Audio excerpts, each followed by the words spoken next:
जय बोलो देवादिदेव खजराट श्री भगवान महावीर स्वामी की, अहिंसा परमो धर्म की, परम पूज आचार्य गुरुवर श्री विद्यासागर जी महाराज की, परम पूज्य गुरु प्रमाण सागर जी महाराज की।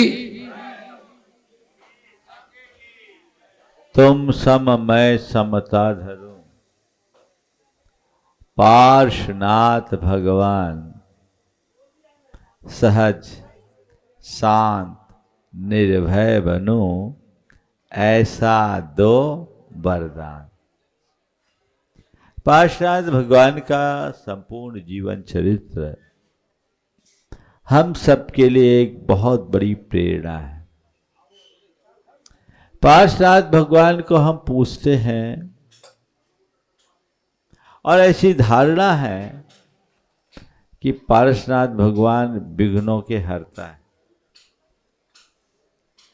और 24 तीर्थंकरों में पार्श्वनाथ भगवान के साथ ये विरुद्ध भी जोड़ दिया गया, विघ्न हरण पार्श्वनाथ भगवान।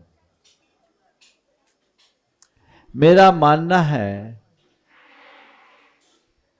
कि यदि हमने पार्श्वनाथ भगवान को ठीक रीति से समझ लिया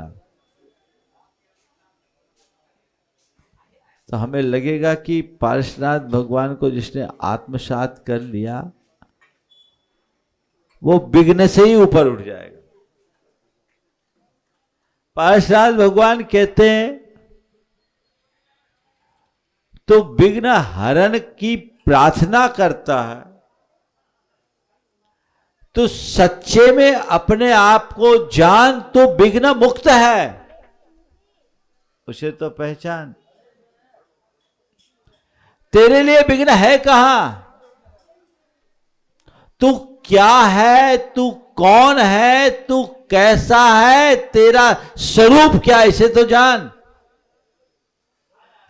जिस दिन तू इसे जान लेगा, पहचान लेगा, तो फिर विघ्न कुछ बचेगा ही नहीं। बात जीवन में सहजता को उद्घाटित करने की है। पार्श्वनाथ भगवान के ऊपर इतना उपद्रव हुआ, वे सहज और स्थिर बने रहे। हम भगवान से प्रार्थना करें, भगवान आप जैसा उपद्रव तो मेरे जीवन में नहीं है, पर जो मैं छोटी छोटी बातों से विचलित हो जाता हूं, ऐसा कोई मंत्र दो, ऐसा कोई मार्ग दो कि उसमें मैं स्थिरता बना सकूं। आप चाहते हैं? बोलो, चाहते हैं कि नहीं चाहते? चाहते हैं सहज बने रहूं, स्थिर बने रहूं। हालांकि चाहते तो है पर रह नहीं पाते। क्यों नहीं रह पाते? क्योंकि हम जो चाहते हैं उसके अनुरूप प्रयास नहीं करते। संत कहते तुम जो चाहो उसके लिए प्रयास करो, तभी परिणाम मिलेगा। हम जो चाहते हैं उसके लिए प्रयास करते हैं, परिणाम हमारे हाथ में होता है, और जिसके लिए प्रयास नहीं करते वो केवल बातों तक सिमट करके रह जाता है। हमारे जीवन की ये सबसे बड़ी विडंबना है कि बाहर की जो हमारी चाहते होती है उसकी पूर्ति का हम पूर्ण प्रयत्न कर लेते हैं, लेकिन अंदर की जो चाहत है उसको हम प्रायः गौण करके रह जाते हैं। नतीजा हम जो सोचते हैं वह केवल हमारे मन तक सीमित रह जाता है, परिणाम हाथ नहीं आता। जीवन का मजा तब है जब हम अपने जीवन में सहजता और स्थिरता लाएं। आज 4 बातें मैं आप सबसे कहूंगा। जीवन में सहजता कैसे आएगी? 4 बातें: समझ, स्वीकार, संयम और संतोष। इन 4 गुणों को अपने अंतरंग में उद्घाटित कर लो, आप सहज बने रहोगे। समझ का मतलब क्या है? कहने को तो लोग आज अपने आप को बहुत समझदार मानते हैं। हर कोई अपने आप को समझदार मानता है, और जितना समझदार है उससे ज्यादा कहीं दिखाता भी है ना। आज के लोगों की समझदारी कैसी बताऊं? एक युवती सब्जी मार्केट में सब्जी लेने गई, और सब्जी लेने गई तो पहले 1 पाव टमाटर लिया, सब्जी वाले से थैली में डलवाया। 1 पाव टमाटर लिया, सब्जी वाले ने टमाटर तौल करके उनको दे दिया। उसके बाद उसने 1 किलो कद्दू लिया, बोला ये भी इसी में डाल दो, ये भी इसी में डाल दो। वो सब्जी वाला सकुचाया, सब्जी वाला सकुचाया कि हम इसमें टमाटर पे कद्दू कैसे डालें। उस लड़की ने कहा अरे तुम संकोच मत करो, आप डालो, कुछ नहीं होगा, मैं पढ़ी लिखी हूं, मैं MBA हूं, मैं MBA हूं। बस ठीक है, उसने डाल दिया। बोला MBA वाले ऐसे ही कहते हैं, पहले टमाटर लेते हैं फिर ऊपर कद्दू डालते हैं, और जैसे ही कद्दू डाला फिर क्या हुआ, वही हुआ जो होना था, टमाटर का कचूमर निकल गया, सब टमाटर पुचक गए। ये इस तरह की जो समझदारी है ना, कभी कभी बहुत भयानक बन जाती है।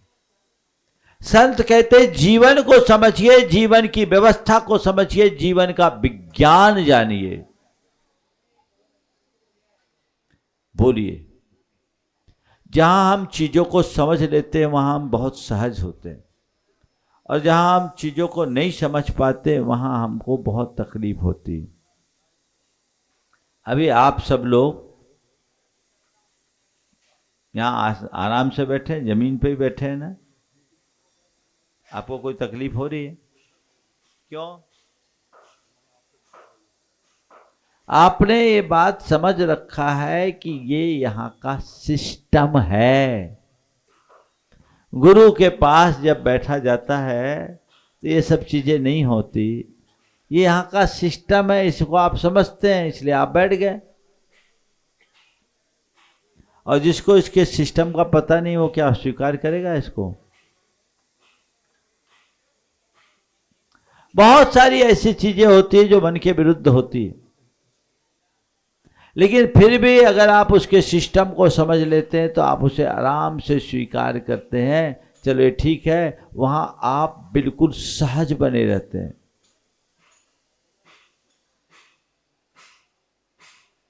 आपको कहीं जाना हो, अरे क्यू का सिस्टम लगा है तो आप लाइन में ही लगेंगे।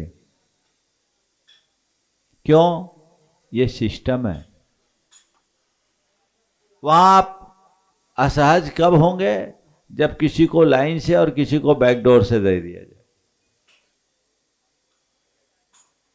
ऐसे जीवन में जो भी घट रहा है वो मेरी इच्छा से नहीं है। मेरे जीवन में जो कुछ भी घट रहा है वो मेरी इच्छा से नहीं है। किससे हो रहा है? बोलो। उसकी एक व्यवस्था है और उस व्यवस्था का नियंत्रण मेरे हाथ में नहीं है। किसके कंट्रोल में है? कर्म के। किसके कंट्रोल में है? हमने इसको समझा, स्वीकार लिया। अब कहीं जाओ और कहीं का कोई और सिस्टम है, आप कुछ और चाह रहे हो, देख रहे हो भैया सिस्टम ऐसा है, आपको जैसे पता लगता है भैया ये तो सिस्टम, इनका सिस्टम ही यही है, चलो अपन आगे बढ़ो। आपको कोई प्रॉब्लम होता है?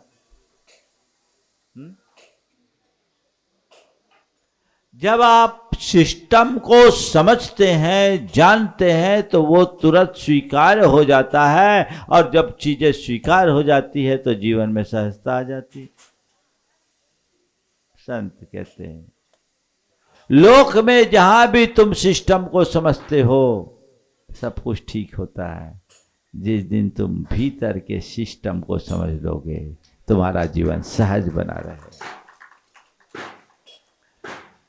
विपत्ति आए सिस्टम है, वियोग हुआ सिस्टम है, बीमारी हो सिस्टम है, कोई भी विषमता या विसंगति है सिस्टम है। अचानक कोई विपत्ति आ गई, अब क्या करोगे? हल्ला मचाओगे? मचा लो। तुम्हारे रोने चिल्लाने से तुम्हारी विपत्ति संपत्ति में बदल जाए तो मैं तुम्हारे साथ हूं। ऐसा हुआ है क्या किसी के साथ? कतई नहीं। किसी के साथ नहीं होता। ये तो चलेगा, तो फिर क्या करो? या ठीक है, विपत्ति है, आई है, कर्मोदय का परिणाम है, अब चलो, ये संसार का चक्र है, यही संसार की रीति है, यही जगत का सिस्टम है, एक्सेप्ट इट। सहज बने रहोगे कि नहीं? समझ, वस्तु के स्वरूप को जानो, वस्तु के स्वरूप को समझो, सिस्टम को समझो, सहज बने रहोगे, कोई फर्क नहीं पड़ेगा। कर्म का खेल है, हो गया। एक दिन मैंने इसी विषय पर प्रवचन किया। अब मेरे प्रवचन के तुरंत बाद एक सज्जन आए, बोले महाराज आज आपने जो बोला कल वो मेरे साथ घटा। क्या हुआ भाई? बोले महाराज जी, मेरा आदमी बड़े व्यापारी से शक्कर के वसूली करके आ रहा था, 35 लाख की लूट हो गई, कैश लेके आ रहे, रास्ते में लूट हो गई।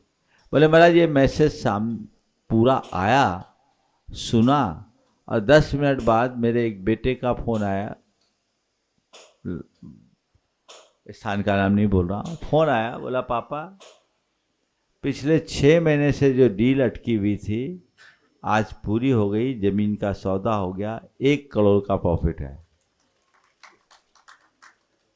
महाराज जी मैं सोचा किस पर रोऊं किस पे हंसूं, किस पर रोऊं किस पर हंसूं। कर्म का खेल है, एक तरफ गंवाया तो एक तरफ कमाया, इधर आया तो इधर गया, यहां संयोग यहां वियोग। एक खेल है जिस पर मेरा जोर नहीं है, मेरा बश नहीं है। इसको स्वीकार करने में ही आनंद है।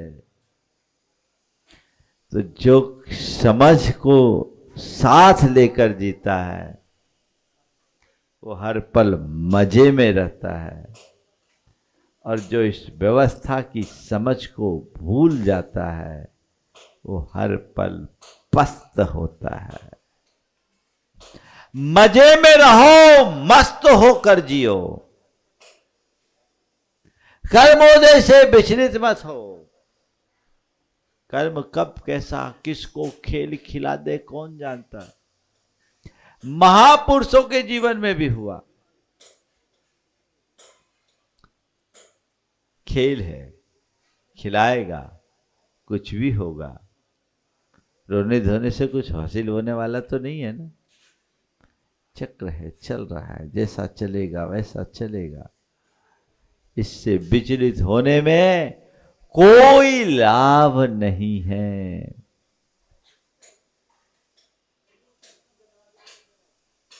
मेरे संपर्क में एक सज्जन, उनके जीवन में एक बड़ी विपत्ति आई। विपत्ति क्या आई? उनके बेटे ने कारोबार की शुरुआत की, अनुभवहीनता और अति उत्साह में काम को फैलाया, अपने स्टाफ पर भरोसा कर लिया, कुछ ज्यादा भरोसा किया, उसने चूना लगा दिया और एक मोटी रकम का नुकसान हुआ। जिस बच्चे ने नुकसान किया वो डिप्रेशन जैसी स्थिति में आ गया, लेकिन उनके पिता बहुत समझदार गंभीर व्यक्ति, वो अपने बेटे को लेकर मेरे पास आए। बोले महाराज इसको समझाइए, नुकसान होने का मुझे कोई दर्द नहीं है, लेकिन इसका जो मन टूट रहा है उसको देखकर मुझे जरूर थोड़ा विकल्प है, आप इसे समझाइए। आप लोगों से रोज सुनते हैं ये सब चीजें तो चलती रहती है, कर्म का उदय है, हो गया नुकसान, जितना होना था सो हो गया। और हम तो ये सोचते हैं कि जब हमने अपने कैरियर की शुरुआत की थी तब हमारे पास कुछ नहीं था। आज इतना बड़ा नुकसान झेलने के बाद भी जो बचा है बहुत कुछ है। उस व्यक्ति ने एक वाक्य कहा महाराज जी इससे कहिए ये नुकसान नहीं नसीहत है। क्या कहा? ये नुकसान नहीं नसीहत है, और ये पार्ट ऑफ बिजनेस है। अगर बिजनेस में थोड़े बहुत झटके नहीं खाएं तो हम सीख नहीं लेंगे। महाराज जी से बताइए। मैंने समझाया, मैंने कहा जिसका बाप इतना समझदार उसे ज्यादा बोलने की जरूरत नहीं। दूसरा होता तो चढ़ बैठता, तो सब मिटा दिया, तेरे भरोसे देंगे, सब हो गया। उनने कहा ये नुकसान नहीं नसीहत है। और फिर बेटे को उसने खुद ने मोटिवेट किया है। बिजनेस है, बिजनेस में हमेशा लाभ नहीं होता, कभी नुकसान भी होता है। तो हम लाभ कमाने के लिए जैसे तैयार रहते हैं, नुकसान झेलने के लिए भी तैयार रहना चाहिए। उन्होंने 3 महीने अपने पूरे बिजनेस को बंद किया, सिस्टम को सुधारा, और पूरा सिस्टम ठीक करने के बाद जब बिजनेस किया तो उनने अपने बिजनेस को 3 साल में 300% की ग्रोथ दे दी। 300%। और मैं कोई छोटे मोटे कारोबारी की बात नहीं कर रहा हूं। ये चीजें हो सकती है कब? जब सहज बने रहेंगे तब। आप छोटी छोटी बातों से प्रभावित होंगे और असहज हो जाएंगे तो टूट जाएंगे। जो शक्ति खुद की ग्रोथ में लगनी चाहिए वो सब आपकी चिंता बन जाएगी। सहज बनिए, सिस्टम को समझिए, जीवन की व्यवस्था को जानिए। ये कर्म का उदय है, स्वीकार कीजिए। अंजना के जीवन में इतनी बड़ी विपत्ति आई। अंजना रोई, चिल्लाई, गुहार की। क्या किया? निर्दोष थी, उसका कोई दोष था क्या? नहीं। निर्दोष के बाद भी उसे पति के घर से निकाला गया। सोची चलो पिता के घर चलो, पिता का द्वार भी बंद हो गया। अब क्या किया अंजना? चलो, कर्म का उदय है, कर्म कुछ और खेल खिलाना चाहता है, देखते हैं। निकल गई भयानक जंगल में, ऐसे भयानक जंगल में जहां सूरज की किरणें भी जमीन पर ना पड़ती हो। पेट में तद्भव मोक्षगामी कामदेव है। कर्म का खेल देखो कैसा है। इतना महान पुण्य पुरुष कामदेव, तद्भव मोक्षगामी, वो मां के पेट में आया और विपत्ति साथ लाया। ऐसा खेल पुण्य पुरुषों के जीवन में भी ऐसा खेल। उस महापुरुष का जन्म कहां हुआ? जंगल में, पत्तों की सेज पर। एक गरीब से गरीब बच्चा जन्म लेता है तो कुछ नहीं तो कासे की थाली पीट जाते हैं। वहां तो वो भी नहीं था। कर्म का खेल। लेकिन अंजना विचलित नहीं हुई, उसने स्वीकार किया, सहज बनी रही, क्योंकि उसके अंदर कर्म की समझ थी। और जब समझ होती है स्वीकारता बढ़ती है, और जहाँ स्वीकारता होती है वहीं सहजता आती है, वहीं शांति आती है, वहीं स्थिरता आती है, वहीं समता आती है। टिकी रही। आज की अंजना होती तो क्या करती बोलो?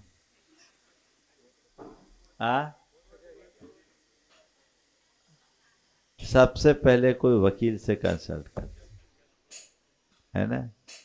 क्यों? दृष्टि बदल गई है।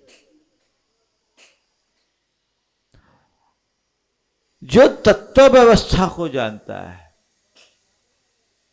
उसके साथ ऐसा कुछ नहीं होता। और आज भी ऐसी अंजना है, आज भी ऐसी अंजना है। एक युवती को मैं जानता हूं, विवाह हुआ, एक बेटी। वो लड़की धार्मिक थी, पति को धार्मिकता से थोड़ी तकलीफ होने लगी और वो अपनी पत्नी को तरह तरह से प्रताड़ित करना शुरू कर दिया। उसने कहा, देखिए, अगर मेरी धार्मिकता से आपको तकलीफ है तो मैं अपनी ओर से आपको सहमति देती हूं, आप किसी और के साथ भी रह लो, मुझे जैसे हूं मुझे रहने दो, मैं सब छोड़ सकती हूं, अपना धर्म नहीं छोड़ सकती। आपसे रिक्वेस्ट है, आप किसी और के साथ भी रहो तो मेरी सम्मति रहेगी, लेकिन आप मेरे धर्म के क्षेत्र में मुझे मत छोड़ रोको और मेरे जीवन में अब कोई दूसरा पति नहीं होगा।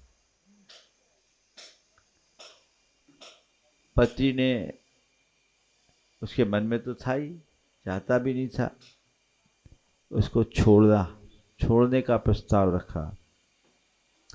और प्रस्ताव रखने के साथ साथ कुछ लोगों ने ज्ञान दिया कि मोटी रकम दो। बड़ा परिवार था, एलिमनी और अन्य चीज़ों के नाम पर। लड़के ने अपने तरफ से ऑफर भी किया, लड़की ने ठुकरा दिया। बोले, मेरे माँ बाप ने मुझे पढ़ा लिखा करके योग्य बनाया, मुझे तुम्हारे रुपयों की कोई ज़रूरत नहीं, बस मैं ये चाहूँगी कि मेरी बेटी के पिता के रूप में आप हमेशा बने रहो, और मैं पढ़ी लिखी हूँ, मैं जॉब करके अपना और अपनी बेटी का पालन कर लूँगी। कर्म का उदय है, आप रहिए, मुझसे संतुष्टि नहीं है तो जहाँ आपको रहना है रहिए, मैं आजीवन ब्रह्मचर्य व्रत धारण करके अपना जीवन निभा लूँगी। ऐसे उदाहरण आज भी हैं। बहुतों ने उससे कहा, तू पागल है। बोले, रुपयों का करूँगी क्या मैं? आज वो बढ़िया जॉब करी, MBA पढ़ी हुई लड़की थी, IIM अहमदाबाद से निकली, अपने पैरों पर खड़ी है और अपना जीवन अच्छे से चला रही। बेटी को पाल पोस के बड़ा करेगी, आगे निकलेगी। मेरा संयम तो पल रहा है। हालांकि मैं उसके पति के इस कृत्य से कभी सहमत नहीं हूं, ऐसा होना ही नहीं चाहिए। हमारी संस्कृति में तलाक तो कलंक है। दो ही रास्ता है, विवाह या वैराग, बीच का कोई रास्ता नहीं।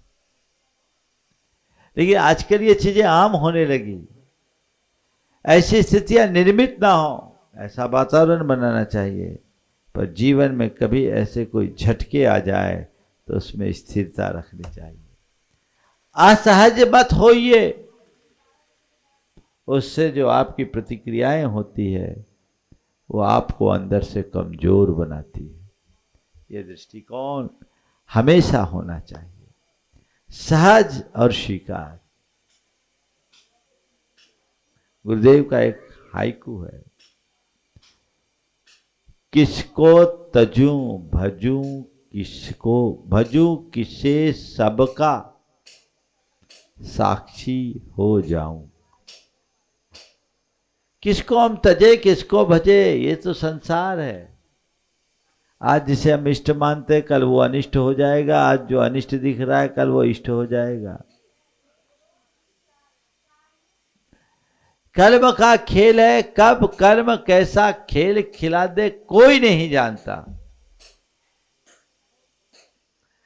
इसलिए मुझे इसमें स्थिरता रखनी है। स्वीकार कीजिए, ठीक है, कुछ हो गया अच्छा तो स्वीकार, बुरा तो स्वीकार, यही मेरी नियति है, यही मेरी परिणति है, मुझे ये स्वीकार है। देखिए स्वीकार करने वाला कितना मजा में रहता है। 3 भाइयों का एक परिवार, सब कुछ बड़े भाई के हाथ में था। छोटे भाई बड़े भाई को अपने पिता के समान मानते थे। कुछ दिन तक सब कुछ ठीक चला। जब बच्चे बड़े हो जाते तो भाई कम बेटा ज़्यादा दिखने लगता है। बड़ा भाई बेटे के मोह में फंस गया और धीरे धीरे सारी संपत्ति हथिया ली। यहाँ तक कि उस फर्म में एक मोटी रकम आकस्मिक निधि के रूप में थी, उसको भी खत्म कर दिया। और छोटे भाई को एकदम कुछ नहीं, निकाल दिया। मात्र एक 5,000 वर्ग फुट का बंगला मिला। छोटा भाई उससे भी विचलित नहीं हुआ। उस घड़ी में भी कुछ नहीं, सब ले लिया। लोगों ने उससे कहा कि तुम अपने भैया पर केस कर दो। ज्ञान देने वाले तो ज्ञान ही देते। उसने कहा जिस भाई को मैंने पिता की तरह पूजा, चंद रुपयों की खातिर उस पर केस करने से अच्छा तो मैं मर जाना पसंद करूं। मैं ये सब नहीं करूंगा। मेरे पास आए, खबर तो मेरे पास आ ही चुकी थी। जब वो आया मैंने ऐसे ही पूछा क्या है। बोले महाराज जी, जो आप लोगों से सुनता हूं उसको जीने का अवसर आया, कर्म का उदय है। मैं भैया का आभारी हूं क्योंकि उनने एक मकान तो दिया। कहीं वो नहीं होता तो आज मुझे सड़क पर रहना पड़ता।